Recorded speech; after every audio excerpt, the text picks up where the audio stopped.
Alors, bienvenue à tous ceux qui arrivent. On va commencer le jeu aujourd'hui. Je pense qu'aujourd'hui, l'expression va être un peu complexe. Je ne vais pas dire compliqué, je vais dire complexe.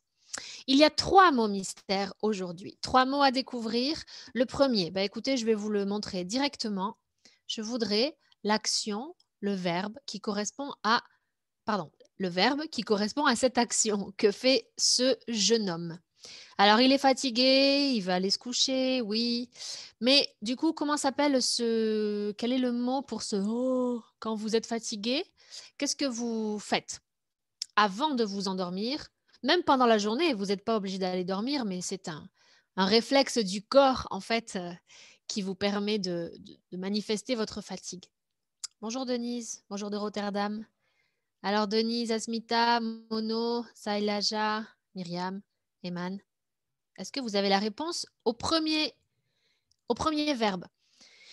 Avoir sommeil, Prajwala. Oui, avoir sommeil, je suis d'accord, mais comment ça s'appelle l'action que vous faites avec votre bouche? Vous savez, ce oh, comme ça. C'est avoir sommeil, oui, mais le verbe de l'action, du bruit. Bonjour Jolanta. Oui, pardon, j'avais pas vu, ça y est là, bailler. Exactement. Donc bravo. C'est donc bailler. Le premier mot est bailler. C'est un verbe du premier groupe. Un verbe classique facile à conjuguer. Bailler, donc je baille, tu bailles, bailler. Bravo. Mon mystère numéro 2. On est sur des expressions aujourd'hui. On est sur des messieurs qui ont des choses à raconter, hein. Alors, vous voyez cet homme. Euh, à votre avis, quel sentiment il exprime? Quelle émotion peut avoir cet homme? Alors, je pense que vous allez avoir plusieurs émotions. Moi, ce que j'aimerais, c'est que vous me donniez un tout petit mot en 2 lettres. Ça serait le son, le bruit que vous faites quand vous avez cette émotion, quand vous ressentez cette émotion. Bâillement, surprise. Alors, Sailaja, vous dites la surprise? Oui. Et bravo pour tous les autres, hein. Je vois que vous avez répondu bailler au premier, donc c'est parfait. Myriam, la surprise aussi. Alors, oui, c'est la surprise. Maintenant, qu'est-ce que vous faites quand vous êtes surpris? Quand on vous fait oui, Myriam, bien, c'est oh, oh, exactement. C'est ce qu'on appelle une onomatopée. C'est un petit mot écrit qui symbolise un son que l'on pousse ou que l'on entend. Donc, on a baillé, on a oh, et on passe sur le mot mystère numéro 3, qui est un animal que vous connaissez peut-être. C'est un oiseau. Alors, je ne cherche pas le mot oiseau. Je sais que vous savez que c'est un oiseau. Je vais vous compliquer un peu la tâche et je vais vous demander quelle est l'espèce de cet oiseau. C'est une espèce féminine. En français, le mot est féminin. Et vous pouvez avoir une confusion entre 2 types d'oiseaux parce que moi, sincèrement, je la fais, cette confusion. Je ne sais jamais qui est l'un, qui est l'autre. Mais c'est un oiseau très connu. Alors, ouh, je vois vos exclamations de surprise pour le deuxième mot. Oh, alors, Prajwala, vous dites un corbeau. Alors, je suis d'accord, c'est de la famille des corbeaux. C'est une espèce de corbeau. Bravo Désiré aussi pour corbeau. Mais ce n'est pas corbeau que je cherche. Pour moi aussi, cet animal est un corbeau. Mais il y a deux types de corbeaux. Il y a le corbeau qui est grand, très noir, avec le bec noir. Et il y en a un plus petit en Europe, en France, qui est dans les arbres. Et il est similaire à corbeau. C'est pas exactement corbeau, ça ressemble, ça commence par corps et ça finit pas par corbeau, mais ça finit pas par beau. Et c'est pas un corbeau, mais c'est une corps. Ouais, bah, je vois qu'il y a un grand silence parmi vous, je comprends. Je suis désolée. Alors, je vous félicite tous pour corbeau, hein, parce que c'est vrai que ça ressemble à un corbeau. Mais c'est une espèce un peu plus petite qu'un corbeau. Est-ce que quelqu'un d'entre vous l'a? Les 3 premières lettres sont identiques. C-O-R, corps, mais ça finit pas par beau. Bon, je pense que je vais vous le donner parce que là, je vous ai. Non, c'est pas une perdrix désirée. Non. Ça commence par une, corps. Mm -mm. Je pense que je vous ai compliqué beaucoup l'espèce. Bon, j'accepte. Alors, désirer une cordonnerie, ça et la châle, non. Une cordonnerie, non. C'est un magasin qui vend des chaussures, ça. C'est pas ça. Mais bien essayé. Bien essayé. Allez, je vous donne la réponse.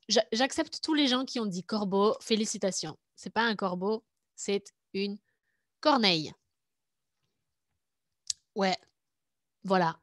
Vous chercherez la différence chez vous entre un corbeau et une corneille parce que j'avoue que moi, je suis incapable de les différencier. Ça va vous aider peut-être pour l'expression parce qu'on ne dit pas bailler au corbeau, on dit bailler aux corneilles. Mais bon, c'est pas grave. Donc, maintenant, nous avons une expression ici qui est bailler aux corneilles. Est-ce que déjà, vous pouvez essayer, vous, de l'écrire correctement avec la bonne orthographe en français dans les commentaires Facebook en dessous de la vidéo? Et je vais regarder. Bailler aux corneilles.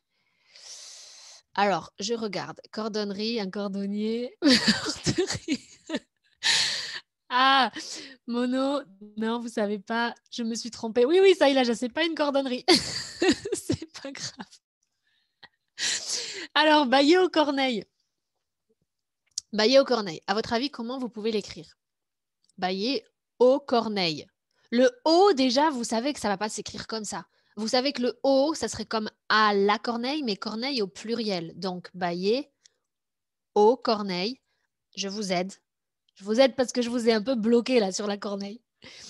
Bailler aux corneilles. Je vais vous donner comment ça s'écrit et je vais vous donner 2 possibilités pour savoir qu'est-ce que ça signifie. Alors, bailler aux corneilles, vous voyez, ça s'écrit comme ça. Bailler aux corneilles. Bon, ça c'est la phrase bien écrite. Ok, je vous donne 2 propositions. Vous allez me dire, à votre avis, qu'est-ce que ça signifie? J'ai pas été très gentille aujourd'hui. J'ai pas été très sympathique. Je vous complique la tâche. A. Bailler, donc en poussant un petit cri d'oiseau. D'accord? Donc ça veut dire bailler en faisant du bruit, en faisant le bruit de l'oiseau. Première possibilité. Réponse A. Réponse B. Rester, regarder une chose sans intérêt, sans rien faire. Rester un peu genre immobile, en n'ayant rien programmé de particulier, sans rien faire. Alors, bailler aux corneilles. Réponse A ou réponse B? C'est parti, je regarde. B, option B. Option B désirée. Option B Christina. Option B désirée encore. Regardez sans rien faire. Swipe, vous dites B. Bon, il y a beaucoup de B en fait. J'espère que vous allez bien, Swipe. Oui, je vais bien, merci. Bailler aux corneilles, bien Christina, vous l'avez bien écrit. Bailler aux corneilles aussi. Myriam, B. Bon, mais enfin, vous avez tous raison. Je pensais que je pensais que un parmi vous se serait trompé. Putain, vous êtes fort. Bailler aux corneilles, c'est en effet la réponse B. Rester, regarder une chose sans intérêt, sans rien faire. Vous pouvez très bien dire, par exemple, qu'est-ce que vous avez fait ce week-end? Bon, je suis allée me promener, j'ai fait des magasins, mais j'ai regardé juste la vitrine. Tu sais, je suis restée à un moment donné à bailler aux corneilles. Genre, c'est l'idée de bailler, c'est pas faire oh, l'idée de bailler, c'est rester bouche ouverte. Ça veut dire bailler. C'est très similaire à bailler quand vous êtes fatigué. Et donc, rester la bouche ouverte devant une chose sans rien faire. C'est juste ne pas réfléchir, rester sans rien faire tranquillement, sans vraiment de grandes réflexions, en attendant que le temps passe. Donc voilà, c'était l'expression d'aujourd'hui, bailler aux corneilles. Donc merci à vous tous. Je regarde encore vos commentaires. En tout cas, vous avez tous eu raison. Bon, c'est bien, hein, félicitations. Je suis juste, j'aurais bien aimé que l'un d'entre vous ait mis la réponse A. Je pensais que vous alliez mettre la réponse A. Donc parfait, parfait Amanda, parfait Denise, parfait Myriam, parfait Swipe. Je crois que j'oublie personne. Non, bien joué tout le monde. Donc, écoutez, moi, je ne vais pas bailler aux corneilles aujourd'hui. J'ai encore un peu de travail dans cette merveilleuse journée pluvieuse et froide d'automne. Amanda, j'ai regardé le rugby avec mon mari, un exemple parfait. Ouais, c'est un peu ça. C'est une expression utilisée en France, Myriam, oui.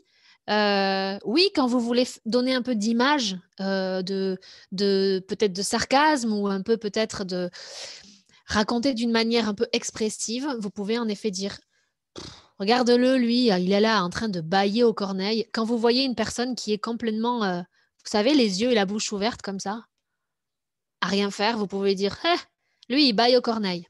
Donc, vous pouvez. C'est une expression utilisée en France, française.